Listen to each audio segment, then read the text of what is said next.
Hi friend, हूँ छू किरू और स्वागत है तमारू बधाईनु मारा किरूस किचन में। आज आपणे बनावाना छे ड्राय फ्रूट कस्टर्ड आइसक्रीम, जेने बनावा माटे आपणे सौथी पहेला गैस ऑन करी अने एनी पर एक जाडू वासण मूकी दईशुं। तो आनी अंदर छे ने आपणे फूल फेटवाळुं अमूल गोल्ड में लीधुं छे। तमारी पासे जे फूल फेटवाळुं दूध होय ते तमे लई शको। आपणे आमां 500 ml दूध एड कर दीशू।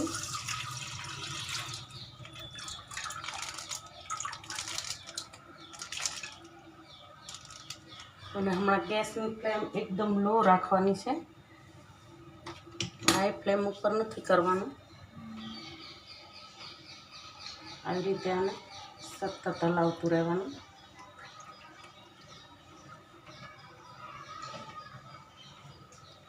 एक થી 2 મિનિટ જેવું गरम थई जाए એટલે આપણે છે ને આમાંથી થોડું दूध કાઢી લેવાનું। तो जो 1 થી 2 મિનિટ થઈ ગઈ છે ને આપણું दूध થોડું ગરમ થઈ ગયું છે। હવે આની અંદરથી આપણે થોડું दूध લઈ લઈશું। આમે કાજુ, બદામ અને મખાના 3 વસ્તુ લીધી છે, એની અંદર આપણે આ થોડું दूध એડ કરી દઈશું। આવી રીતે આ ત્રણેય વસ્તુને મિક્સ કરીને दूधમાં પલાળી દેવાની અને 1 થી 2 મિનિટ માટે રહેવા દઈશું। પછી આને આપણે પેસ્ટ બનાવી દઈશું। ત્યાં સુધી આપણે दूधને સતત હલાવતું રહેવાનું છે।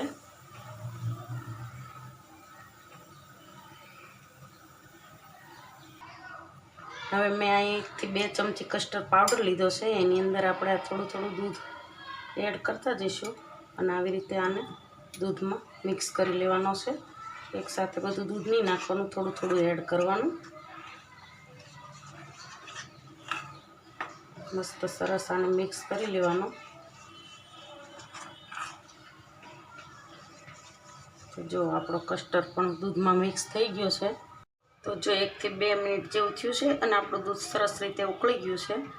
हवे आनी अंदर आपणे छे ने सौथी पहेला आ 2 चमची जेवो मैं कॉर्नफ्लोर लीधो छे, ए आमां एड कर दईशुं।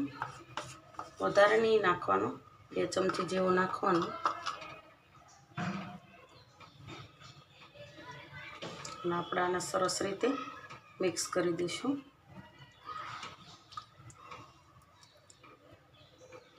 હવે આપણે જે આ કસ્ટર્ડ પાવડર દૂધમાં મિક્સ કર્યો હતો ને એ અંદર એડ કરી દઈશું।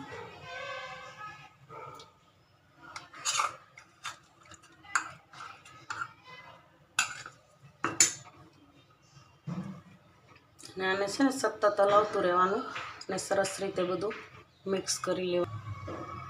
हवे कॉर्नफ्लोर अने कस्टर्ड पाउडर आपणे एड कर्युं ने एटले आने सतत हलावतुं रहेवानुं, नकर आ छे ने जल्दीथी हार्ड थई जाय छे। हवे आनी अंदर आपणे आ मिल्क पाउडर लीधो छे मैं 4-5 चमची, ए एड कर दईशुं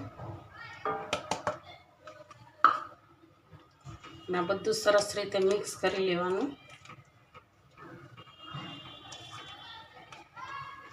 तो जो आपणुं थोड़ी ज वारमां बधुं सरस रीते घट थई गयुं छे, એટલે આને સતત હલાવતું જ રહેવાનું અને ગેસની ફ્લેમ એકદમ સ્લો રહેવા દેવાની। હવે આપણે જે કાજુ, બદામ અને મખાના આ 3 વસ્તુ મિક્સ કરીને દૂધમાં પલાળી હતી એની મેં આવી રીતે પેસ્ટ બનાવી દીધી છે, એ પણ આની અંદર એડ કરી દઈશું। હવે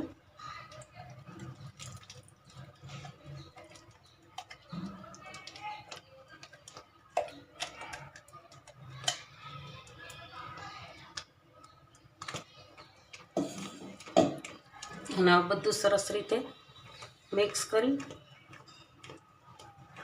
અને એક સરખું કરી દઈશું આપણે।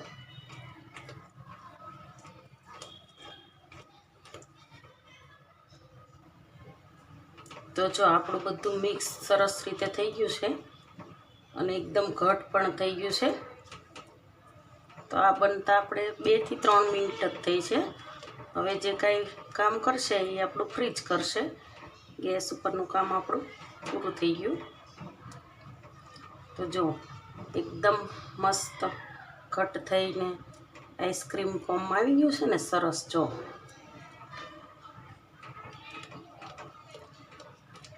તો ચાલો હવે આપણે આને છે ને સાઈડ ઉપર ઠંડુ થવા મૂકી દઈએ. તો જો આ મેં છે ને ઘરની મલાઈ લીધી છે ફ્રેશ, 4 થી 5 6 ચમચી જેવી. હવે એને આપણે છે ને આ વિસ્કરથી ફેટવાની છે 2 થી 3 મિનિટ માટે. 2 થી 3 મિનિટ માટે આવી રીતે આને સતત ફેટતી રહેવાની, એટલે એકદમ ક્રીમ જેવું બની જશે. તો જો 1-2 મિનિટમાં આપણી મલાઈ સરસ ફેટાઈ ગઈ છે અને એકદમ ક્રીમ જેવી બની ગઈ છે. જો આવી રીતે તમે જુઓ ને તો એકદમ ક્રીમ જેવી બની ગઈ છે. હવે આની અંદર આપણે શુગર એડ કરશું. આપણે પહેલાં એ માટે શુગર એડ નહોતી કરી કે એનું પાણી થાય અથવા તો હાર્ડ બની જાય, એટલે આપણે આ મલાઈની અંદર જ એડ કરશું. સ્વાદ પ્રમાણે એડ કરવાની છે. તો મેં 3 ચમચા જેવી એડ કરી છે. બધું મિક્સ સરસ રીતે કરી દેવાનું, શુગર અને મલાઈ. હવે આની અંદર છે ને આપણે આ વેનીલા એસેન્સ છે એના 2-3 ટીપા પાડશું.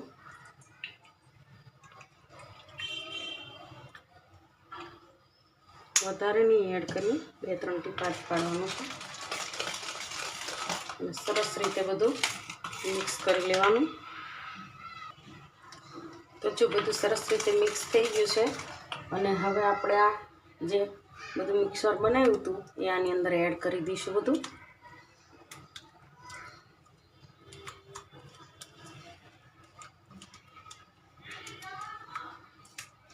તો તમે જુઓ કે એકદમ મસ્ત આઈસ્ક્રીમ ફોમ જેવું જ બની ગયું છે.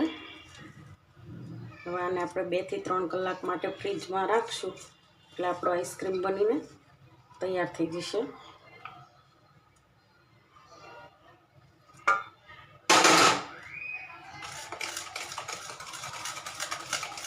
બધું સરસ મિક્સ કરી દેવાનું આવી રીતે વિસ્કરથી છે.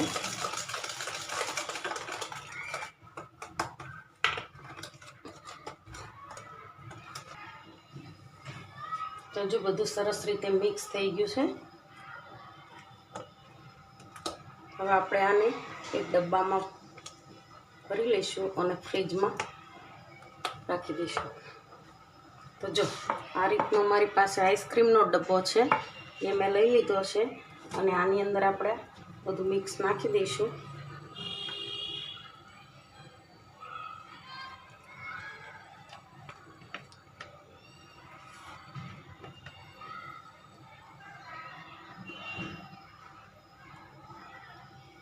તો જો આવી રીતે આમાં મેં પેક કરી દીધું બધું, અને થોડું આવી રીતે ટેપ કરી દેવાનું એટલે અંદરથી સેટ થઈ જાય સરસ રીતે. અને હવે આને છે ને આપણે ઉપરથી આ બટર પેપર લગાવી દઈશું આવી રીતે. અને આને પહેલાં છે ને આપણે 1 થી 2 કલાક માટે સેટ કરશું અને પછી પાછું એકવાર ક્રશ કરશું જેનાથી ક્રિસ્ટલ ના બને. તો હવે આને આપણે 2 કલાક માટે ફ્રીજ કરી દઈએ. તો જો આપણો આઈસ્ક્રીમ બનીને તૈયાર થઈ ગયો છે. આને મેં 4 કલાક પછી ક્રશ કરીને એકવાર ફરીથી મેં ડબ્બામાં ભર્યો હતો.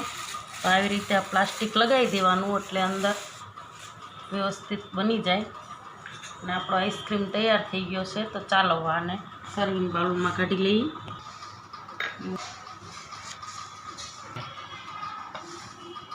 તો જો આપણો આઈસ્ક્રીમ આપણે સર્વિંગ બાઉલમાં કાઢી લીધો છે અને ઉપરથી આ બદામ અને કાજુની કતરણથી આપણે ગાર્નિશ કરી દઈશું આવી રીતે. ખાવા અને એકદમ હેલ્ધી પણ છે, તો તમે પણ ચોક્કસથી બનાવજો.